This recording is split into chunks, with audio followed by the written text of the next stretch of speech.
Stop making golf harder. You don't need to hit tiger stingers, flop shots, and fire at every flag to break 80. Today, I'm going to share 7 boring golf tips that help me become a plus handicap so you can shoot lower scores fast. Also, watch until the end because number 7 is arguably the biggest mistake that most golfers make before every single round. Number 1 is to spend 8 seconds or less over the golf ball. A lot of players don't realize how big of an impact this will make for your game. Because here's the thing, if you're over the golf ball and you are standing here and you've already went through your routine and you're just standing and looking and wiggling and looking, if you take more than 8 seconds, you are literally making golf harder on yourself. There's a great book called Golf's 8-Second Secret where he studied golfers who had won at least 5 major championships.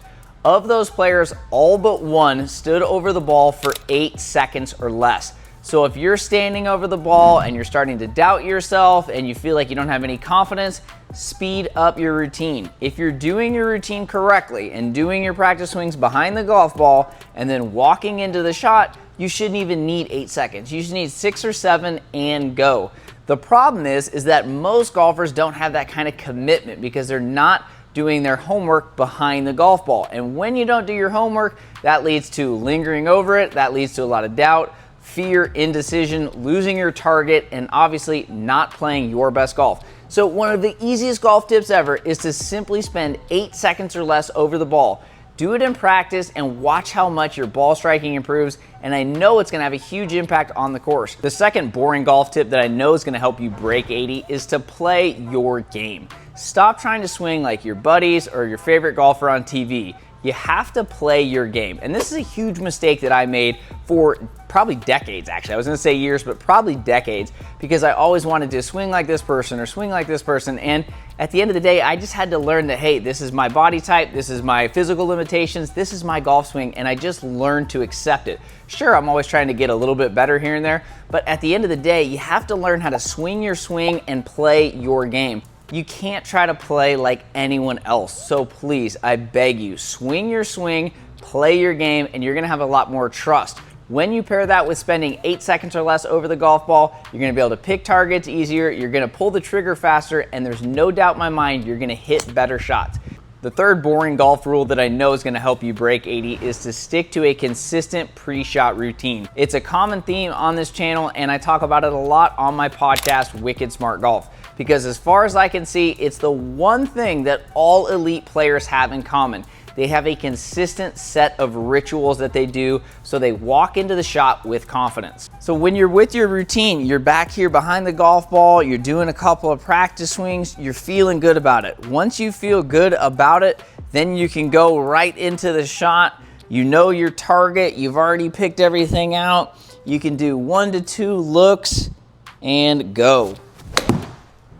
Make sure to create a routine in practice so that way when you're on the course, it just becomes habit. When you have a consistent routine, it's gonna help you have so much more confidence. You're not gonna have a lot of that doubt and fear that so many golfers have, and it's especially important in pressure situations. So if you're playing for money or you're playing in a club championship or a more formal golf tournament, stick to your routine. As Mike Bender talked about in that book I referenced, Golf's 8-Second Secret, some of the biggest meltdowns in professional golf have came when players did not stick to their routine. So if you want to play better golf fast, develop your routine, practice it, and then stick with it on the course. The fourth boring golf tip that I know is going to help you, and probably one you'll like to have as well, is to hit driver more often.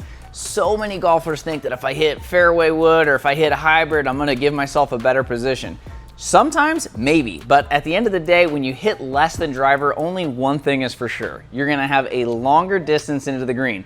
And I don't care if you're a 20 handicap or a +5, longer distances correlate to higher scoring averages. So hit driver more often. The closer you can have on your approach shot, the fewer shots it's going to take to actually hold out on average, and it's going to help you play more consistently and hopefully break through those scoring plateaus. Golfers I know who break 80 regularly hit driver a lot. So make this club your best friend. 3 easy ways to improve your driver are to 1, get a club you actually love. Make sure it's custom fit for you. The second thing to do is to develop a routine and stick with it, which we just talked about. And the third routine is to make sure and play one shot shape. I learned this from Decade Golf, and it's transformed my game, and I know will help you play better too. Also, if you're enjoying this video, make sure to hit that like and subscribe button so you never miss any of this epic content. The fifth boring golf tip transformed my game literally overnight, and that is to speed up your tempo. One of the biggest mistakes most golfers make is taking a backswing that is far too slow.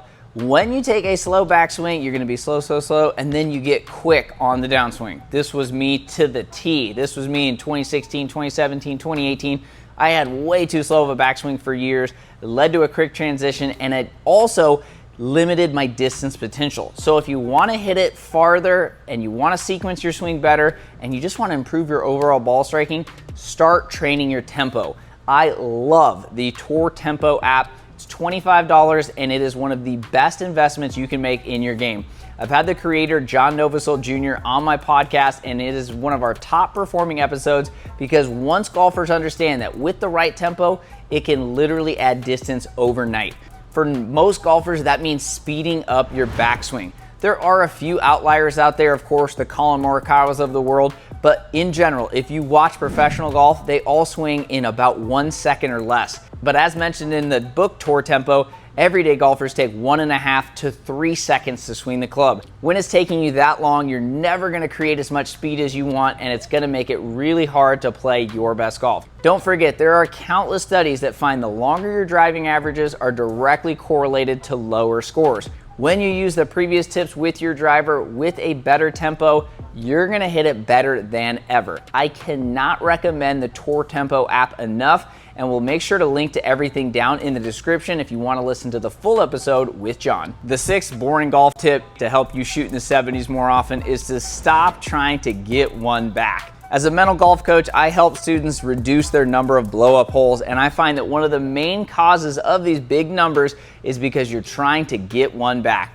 Anytime you have a bad hole, it's easy to want to go into aggressive mode on the next hole and feel like you got to maybe hit more off the tee or aim at the flag a little bit more.